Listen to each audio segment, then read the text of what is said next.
Hi Kutties, praise the Lord. Welcome to Unga Chance Season 2 Episode 5.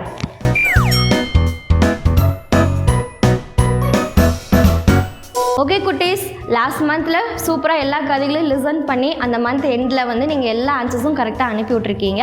அதே மாதிரி இந்த மந்த்தும் அதே மாதிரி லிசன் பண்ணி அந்த மந்தோட எண்டில் கேட்குற கொஷின்ஸ்க்கும் நீங்கள் கரெக்டாக ஆன்சர் பண்ணுங்கள். கண்டிப்பாக உங்களோட கிஃப்ட்ஸ் உங்களுக்காக காத்துக்கிட்டு இருக்கு. ஓகே குட்டீஸ், இந்த வாரம் கதைக்குள்ளே போயிடலாமா?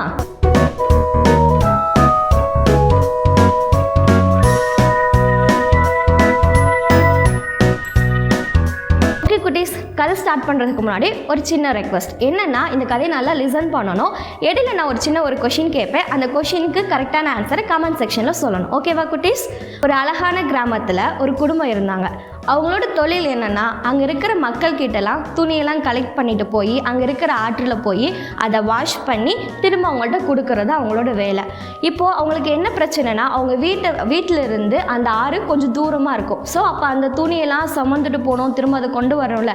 அப்போ அதுக்கு யூஸ்ஃபுல்லாக வந்து அவங்க என்ன பெட் வளர்க்குறாங்கன்னா, ஒரு டாங்கியும் ஒரு ஹார்ஸும் வளர்க்குறாங்க. இப்போ டெய்லி இந்த மாதிரி அவங்க அந்த வீட்டில் இருந்து அந்த துணியெல்லாம் கலெக்ட் பண்ணி அங்கே போவாங்க, துவைச்சிட்டு திரும்ப வருவாங்க. அப்போ அந்த டாங்கி தான் அங்கே இருக்கிற எல்லாத்தையும் சுமந்துட்டு வரும் போகும். அப்போ ஒரு நாள் அந்த டாங்கி போய் சாப்பிட்டுட்டு இருக்கும்போது அந்த ஹார்ஸ் போய் என்ன பண்ணிருந்தா, நீலாம் எனக்கு ஈக்குவலாக இருப்பீங்களா, நீ வந்து எப்படி என்கிட்ட வந்து தண்ணி குடிக்கலாம், என் பக்கத்துல இருந்து தண்ணி குடிக்கிறதுக்குள்ள உனக்கு என்ன தகுதி இருக்குது, ஒழுங்கு அந்த பக்கம் போ அப்படின்னு சொல்லி அவ்வளோ திட்டுமா. அது மட்டும் இல்லாமல் சாப்பிடணும்னு போகும்போது வேணும்னே அதோட பிளேட்டை அங்கிட்டு தள்ளி விடும். அது தண்ணி குடிக்க போகும்போது அந்த பிளேட்டெல்லாம் அங்கே சைடு தள்ளி விடும். அப்போ அவ்வளோ கஷ்டமாக இருக்கும். அப்போ ஒரு நாள் எப்பவும் போல் அந்த எஜமானனும் அந்த டாங்கி அந்த ஹார்ஸ் எல்லாரும் அந்த ஆற்றங்கரைக்கு போய் அந்த துணியெல்லாம் காய வச்சுட்டு அங்கே வந்து ரெஸ்ட் எடுத்துகிட்டு இருக்காங்க.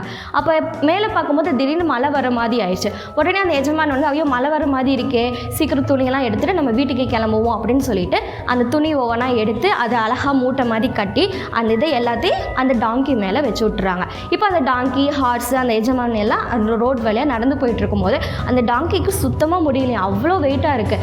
உடனே அந்த ஹார்ஸை பார்த்து சொல்லுது, நண்பா எனக்கு ரொம்ப கஷ்டமாக இருக்குது, கொஞ்சோண்டு என்னோட சுமையை கொஞ்சம் நீ தாங்கிக்கிறீங்களா அப்படின்னு சொல்லிட்டு கேட்குது. உடனே அந்த ஹார்ஸ்க்கு அவ்வளோ கோவம் வந்து, ஏன்னா நான் சுமக்கணுமா, நான் எவ்வளோ பெரிய ஆள் என்னையும் சுமக்க சொல்றியா, நீ தான் ஒரு சுமை தாங்கி, நீ தான் இது எல்லாத்தையும் சுமக்கணும் அப்படின்னு சொல்லிட்டு ரொம்ப திட்டிருதான். அந்த டாங்கியால் திரும்பவும் முடியலையா.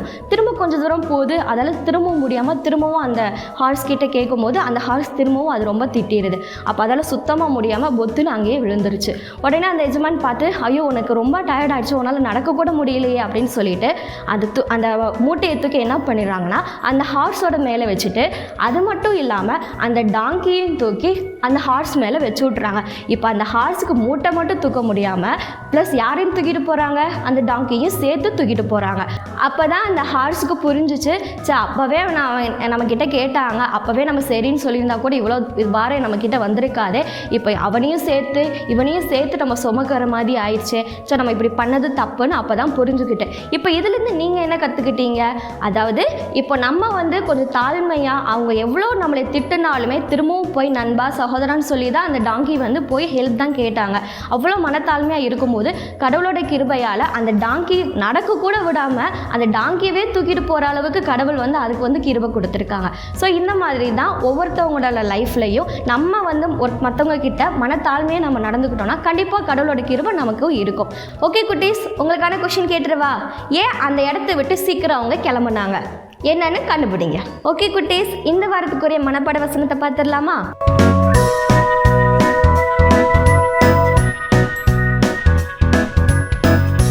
நீதிமொழிகள் 3:34.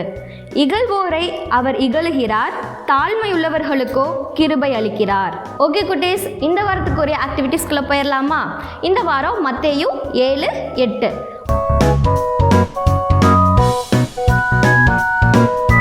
Round 1. Fill in the blanks.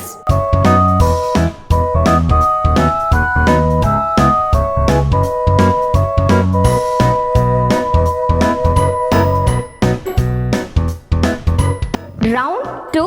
Connections.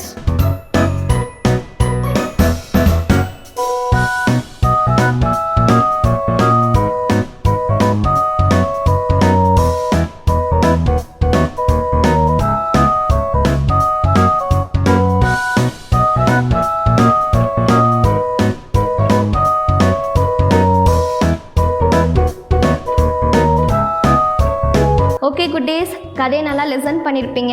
ஆக்டிவிட்டீஸும் சீக்கிரம் நல்லபடியாக செஞ்சு அனுப்பி விடுங்க. இந்த வாரம் மட்டும் இல்லாமல் ஒவ்வொரு வாரமும் நீங்கள் கண்டினியூவாக இதை பண்ணி அனுப்பி விட்டால் தான் இந்த மந்தோட எண்டில் இதெல்லாம் கால்குலேட் பண்ணி உங்களுக்கு ப்ரைஸ் வரும். ஓகே குட்டீஸ், எந்த வாரமும் மிஸ் பண்ணாமல் கண்டினியூவாக பாருங்கள். ஓகே குட்டீஸ், பாய்.